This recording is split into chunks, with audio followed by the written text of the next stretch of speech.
সুস্বাদু ভোলা মাছের ভুনা দারুণ একটা রেসিপি।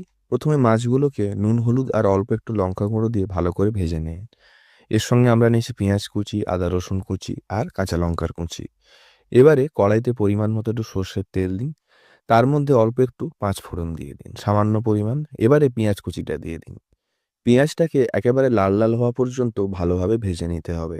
এবারে আমরা আদা রসুন আর কাঁচা লঙ্কার কুচিটা অ্যাড করে দেবো। তার সঙ্গে আমরা দেবো হলুদ গুঁড়ো, পরিমাণ মতো লবণ, কাশ্মীরি লঙ্কার গুঁড়ো, ধনে গুঁড়ো আর দেবো জিরে গুঁড়ো। এবারে ভালো করে এটা কষিয়ে নিতে হবে 5 থেকে 6 মিনিট।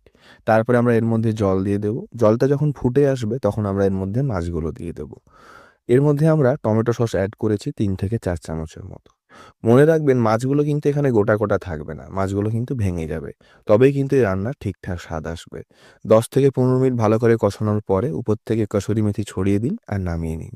রান্না তৈরি। উপভোগ